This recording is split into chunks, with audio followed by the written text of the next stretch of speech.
हिंदी व्याकरण में शब्द निर्माण की प्रक्रिया में उपसर्ग, प्रत्यय तथा समास का महत्वपूर्ण स्थान माना गया है। वीडियो के इस भाग में हम लोग प्रत्यय के बारे में जानेंगे तथा इसके भेद तथा अन्य उदाहरणों को सुनेंगे। प्रत्यय से तात्पर्य है भाषा के वे लघुतम सार्थक खंड जो शब्द के अंत में जुड़कर नए नए शब्दों का निर्माण करते हैं, वे प्रत्यय कहे जाते हैं। हिंदी के प्रत्यय: पहला, रूप साधक प्रत्यय। हिंदी में संज्ञा, सर्वनाम, विशेषण तथा क्रिया के विभिन्न रूपों की रचना रूप साधक प्रत्यय से होती है। संज्ञाएं: लिंग, वचन, कारक की कोटि के लिए सर्वनाम, पुरुष, वचन, कारक की कोटि के लिए तो क्रियाएं काल, पक्ष, वृत्ति, वाच्य आदि के लिए रूप परिवर्तित करती हैं। कुछ उदाहरण देखिए। सामान्य एकवचन और सामान्य बहुवचन में लड़का परिवर्तित रूप लड़के सामान्य बहुवचन में। वहीं तिर्यक एकवचन में लड़के ने, तिर्यक बहुवचन में लड़कों ने। धोबी सामान्य एकवचन, धोबी सामान्य बहुवचन। तिर्यक एकवचन में भी धोबी और तिर्यक बहुवचन में धोबियों। उसी प्रकार सामान्य एकवचन में साधु, सामान्य बहुवचन में भी साधु और तिर्यक एकवचन में भी साधु और तिर्यक बहुवचन में साधुओं। सामान्य एकवचन में राजा, सामान्य बहुवचन में राजा और तिर्यक एकवचन में भी राजा, परंतु तिर्यक बहुवचन में राजाओं। सामान्य एकवचन में लड़की, सामान्य बहुवचन में लड़कियां, तिर्यक एकवचन में लड़की ने, तिर्यक बहुवचन में लड़कियों ने। उसी प्रकार से सामान्य एकवचन में बहन, सामान्य बहुवचन में बहनें, तिर्यक एकवचन में बहन और तिर्यक बहुवचन में बहनों। सामान्य एकवचन में माला, सामान्य बहुवचन में मालाएं, तिर्यक एकवचन में माला और तिर्यक बहुवचन में मालाओं। सामान्य एकवचन में बहू, सामान्य बहुवचन में बहुएं, तिर्यक एकवचन में बहू और तिर्यक बहुवचन में बहु। तिर्यक बहुवचन के रूप के बदलने का अर्थ है इसमें कारक की विभक्तियां लगती हैं और उसके अनुसार से बहुवचन का रूप बदल जाता है। जहाँ लड़के हैं वहाँ लड़कों हो जाता है, जहाँ धोबी है वहाँ धोबियों हो जाता है, जहाँ साधु है साधुओं, राजा की जगह राजाओं, लड़कियाँ की जगह लड़कियों ने, बहनें की जगह बहनों, मालाएं की जगह मालाओं और बहुएं की जगह बहु। क्रिया के रूप ता है। रूप वर्तमान काल, नित्य पक्ष, पुल्लिंग पक्ष रूप की तुलना देता है।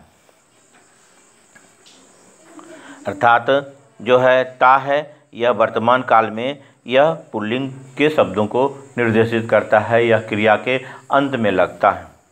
जैसे एक वचन में माने उदाहरण है वह घर जाता है, बहुवचन में वे घर जाते हैं। फिर है स्त्रीलिंग में लें तो कहेंगे वह घर जाती है, वे घर जाती हैं। फिर पुल्लिंग में मैं घर जाता हूँ, बहुवचन में हम घर जाते हैं। वहीं स्त्रीलिंग में अगर कहेंगे तो कहेंगे मैं घर जाती हूँ, हम घर जाते हैं। सुनने वाले को कहते हैं तुम घर जाते हो, तुम बहुवचन में तुम लोग घर जाते हो। अगर स्त्रीलिंग में कहेंगे तो कहेंगे तुम घर जाती हो और तुम लोग घर जाती हो।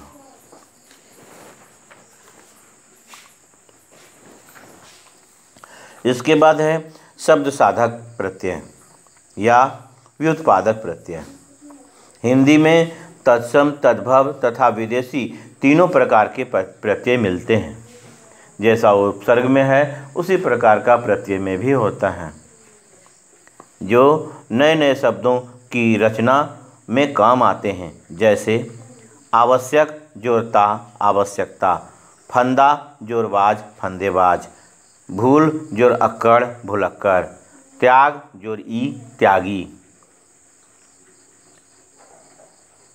परीक्षा जोर क, परीक्षक, खजाना जोर ची, खजांची। अब क्रम से संस्कृत प्रत्यय या तत्सम प्रत्यय। संस्कृत में दो प्रकार के प्रत्यय होते हैं। एक वे जो क्रिया धातु के बाद लगकर संज्ञा या विशेषण बनाते हैं, इनको कृत प्रत्यय कहा जाता है। जैसे पढ़ाई, लिखाई, पठनीय, गणनीय आदि। दूसरे अर्थात वे सब जो क्रिया धातु के पश्चात लगते हैं उन्हें कृत प्रत्यय कहा जाता है। कृत प्रत्यय को कृदंत प्रत्यय भी कहते हैं। उदाहरण में लें, पढ़ा, पढ़ाई, लिखाई, पठनीय, गणनीय, ये सारे उदाहरण क्रिया में प्रत्यय के लगने से बने हैं। दूसरे प्रत्यय वे जो संज्ञा, विशेषण आदि शब्दों में जुड़कर संज्ञा और विशेषण बनाते हैं, इनको तद्धित प्रत्यय कहा जाता है। जैसे बच्चा से बचपन, धर्म से धार्मिक, उपचार से औपचारिक, गुण से गुणवान, रूप से रूपवती आदि। कृत प्रत्यय ये प्रत्यय क्रिया के धातु रूपों में लगकर संज्ञा या विशेषण शब्द बनाते हैं। क्रिया धातु के साथ कृत प्रत्यय निम्नलिखित स्थिति में प्रयुक्त होते हैं। क्रिया को करने वाला,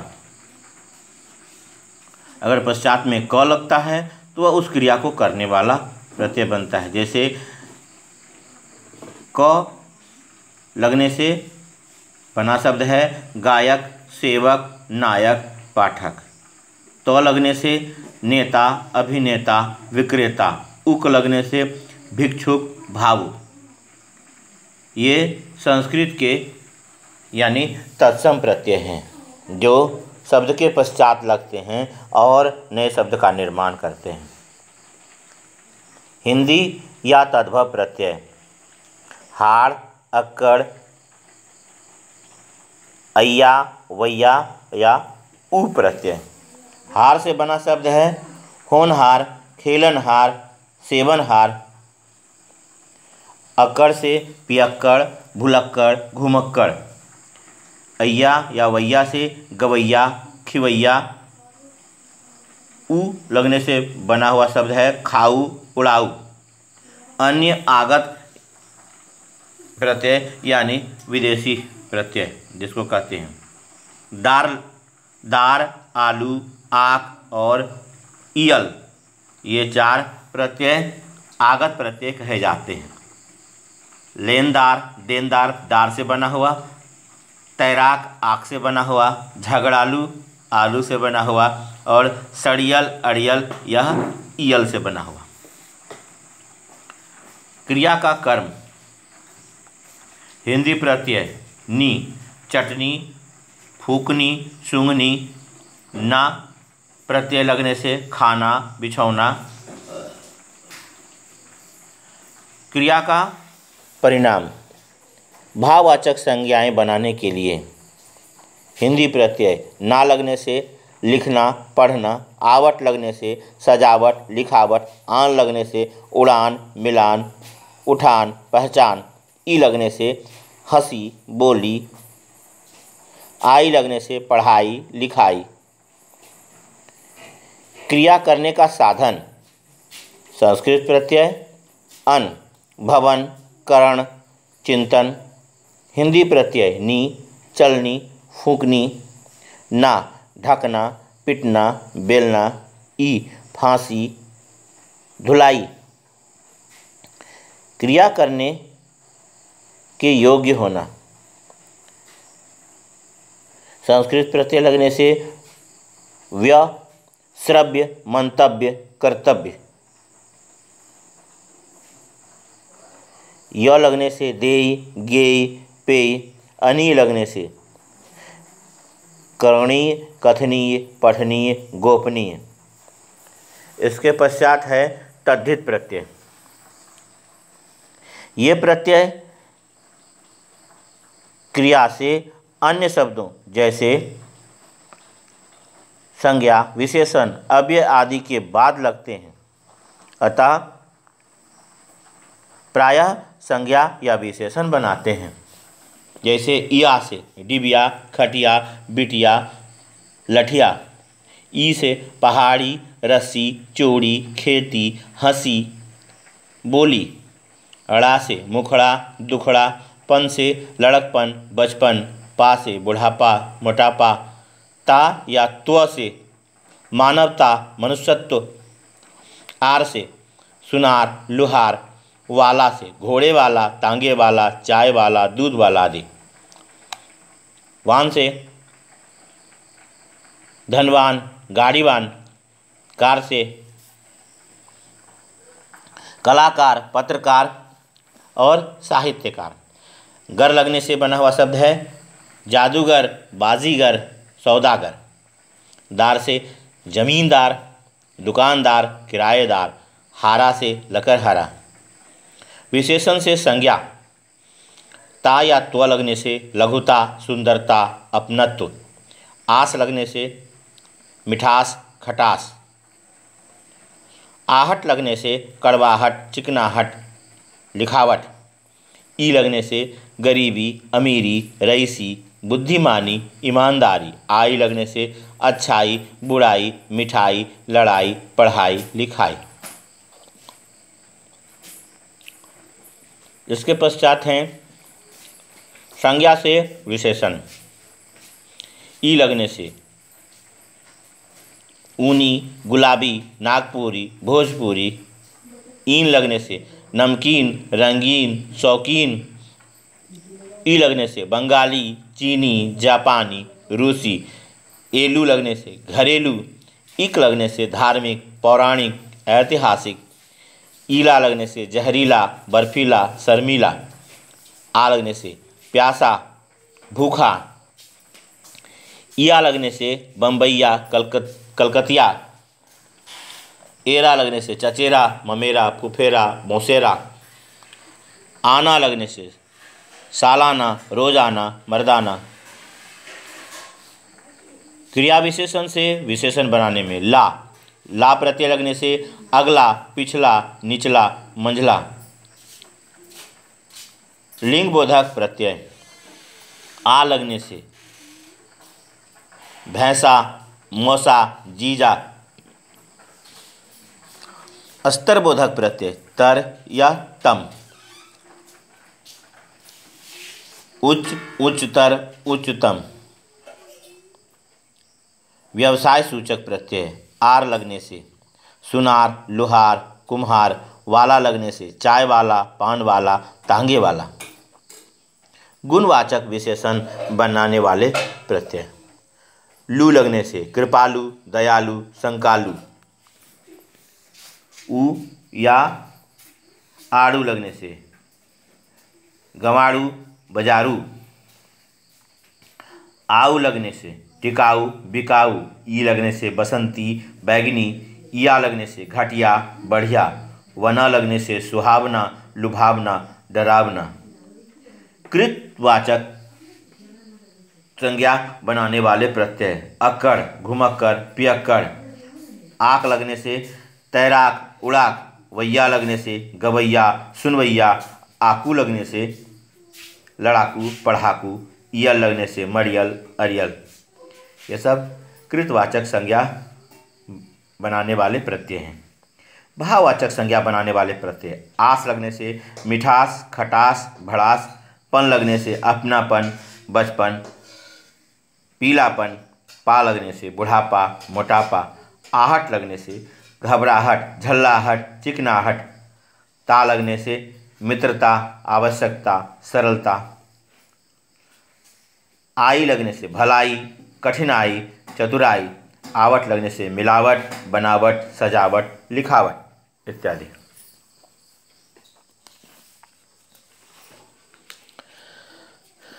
इसके बाद है विदेशी यानी कि आगत तद्धित प्रत्यय। आना लगने से सालाना, मेहनताना, रोजाना। ये सब प्रायः उर्दू और फारसी के शब्दों के अंत में जुड़ते हैं। नाक लगने से खतरनाक, शर्मनाक, दर्दनाक। दार लगने से दुकानदार, ईमानदार, मालदार। बाज लगने से धोखेबाज, पतंगबाज, चालबाज। ईना लगने से महीना, नगीना, कमीना। अंदाज लगने से तीरंदाज, गोलंदाज। दान, कलमदान, थूकदान, पीकदान। मंद लगने से दौलतमंद, ज़रूरतमंद, अक्लमंद। ये सभी उर्दू तथा फारसी के शब्दों के साथ में लगते हैं और नए शब्द का निर्माण करते हैं। उपसर्ग और प्रत्यय का एक साथ प्रयोग। आगे उपसर्ग लगा हो और पीछे प्रत्यय लगा हो तब। जैसे उपकारक शब्द है, इसमें उप उपसर्ग है, कार मूल शब्द है और अक प्रत्यय है। इसी प्रकार बेकारी, बे उपसर्ग, कार मूल शब्द और ई। बेचैनी, बे उपसर्ग, चैन मूल शब्द और ई प्रत्यय। निर्दयता, निर उपसर्ग, दय मूल शब्द और ता प्रत्यय। अभिमानी, अभि उपसर्ग, मान मूल शब्द और ई प्रत्यय। लंब,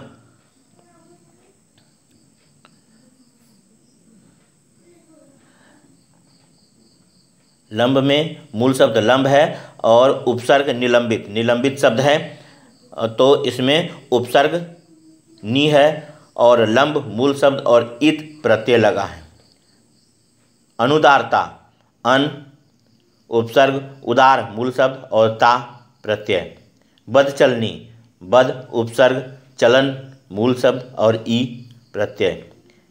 निश्चितता, निह उपसर्ग, चिंत मूल शब्द और ता प्रत्यय। परिपूर्णता, परि उपसर्ग, पूर्ण मूल शब्द और ता प्रत्यय। अपमानित, अप उपसर्ग, मान मूल शब्द और इत प्रत्यय। सुलभता, सु उपसर्ग, लब मूल शब्द और ता प्रत्यय। परीक्षाओं में जो है कृत प्रत्यय, तद्धित प्रत्यय के साथ जो उपसर्ग एवं प्रत्यय दोनों के लगे हुए शब्द भी परीक्षाओं में पूछे जाते हैं। इसलिए अपने पाठ्य पुस्तक के अनुसार से इसे पढ़कर याद करें। आगे जो है वह है प्रत्यय के आधार पर शब्द निर्माण के कुछ प्रमुख बिंदु हैं। वे इस प्रकार हैं, अर्थात वे नियम जो कि जिसके द्वारा प्रत्यय लगकर नए शब्द का निर्माण करते हैं। प्रत्यय लगाकर शब्द बनाते समय निम्नलिखित बातों का ध्यान रखना चाहिए। जैसे कि मूल शब्द में एक बार में केवल एक ही प्रत्यय जोड़ा जाना चाहिए। जैसे स्वतंत्र से स्वतंत्र या सुंदर से सौंदर्य तो बन सकता है, पर दूसरा प्रत्यय ता नहीं जोड़ा जा सकता। जैसे स्वातंत्र्य, स्वतंत्र से स्वातंत्र्य बनेगा लेकिन स्वातंत्र्यता नहीं होगा। तथा सौंदर्यता, सौंदर्य बनेगा, सौंदर्यता शब्द स्वातंत्र्यता और सौंदर्यता यह कहना गलत है, क्योंकि एक बार में एक ही प्रत्यय लगता है, दोनों नहीं। या तो स्वतंत्रता कहें या सुंदरता कहें या स्वातंत्र्य कहें या सौंदर्य कहें। इसी तरह के पूजा शब्द में दो अलग अलग प्रत्यय जोड़कर पूज्य तथा पूजनीय शब्द तो बन सकते हैं। पूज्य या पूजनीय शब्द तो बन सकते हैं, लेकिन पूज्यनीय शब्द कहना गलत होगा। इसलिए अलग अलग शब्द होता है, पूज्य या पूजनीय, यह कहना सही है।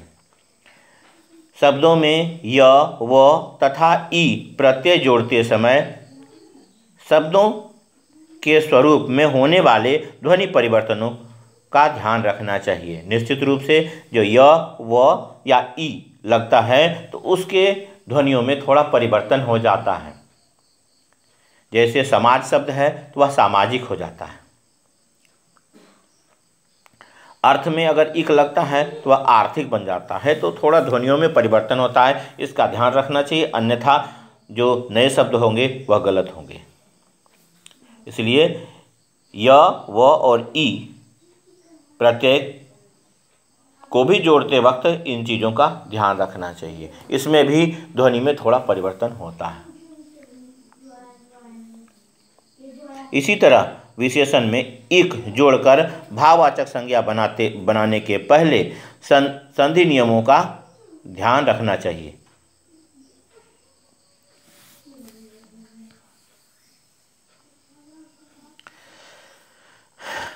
इसके बाद है, यदि मूल शब्द के आरंभिक अक्षर में आ स्वर हो तो उसका रूप नहीं बदलेगा। जैसे व्यापार जोड़ इक व्यापारिक। और कुछ शब्दों में वृद्धि दोनों स्थानों पर हो सकती है, जैसे परलोक जोड़ इक परलौकिक। तो शब्द कुछ शब्दों में दोनों में बदल जाता है तो वह दोनों रूप बदलता है। ध्यान ये देने योग्य बातें हैं। वाक्य में प्रयुक्त शब्द पद कहलाता है। उपसर्ग, प्रत्यय या समास द्वारा शब्द निर्माण की प्रक्रिया की जा सकती है यह। और उपसर्ग वे शब्दांश हैं जो शब्द के आरंभ में लगकर नए शब्द का निर्माण करते हैं। उपसर्ग तत्सम, तद्भव और विदेशी होते हैं। उसी प्रकार से प्रत्यय में भी तत्सम, तद्भव और विदेशी प्रत्ययों का प्रयोग कृत तथा तद्धित दोनों में किया जाता है। प्रत्यय वे शब्दांश हैं जो शब्द के अंत में लगकर अर्थ में परिवर्तन ला सकते हैं। अपनी सुविधा के अनुसार से इस वीडियो को सुने तथा अपनी पाठ्य पुस्तक में दिए गए उदाहरणों को ध्यानपूर्वक बोलकर पढ़ें तथा अभ्यास करें तथा जो भी परिभाषाएं दी गई हैं उन्हें अच्छी तरह याद करें। धन्यवाद।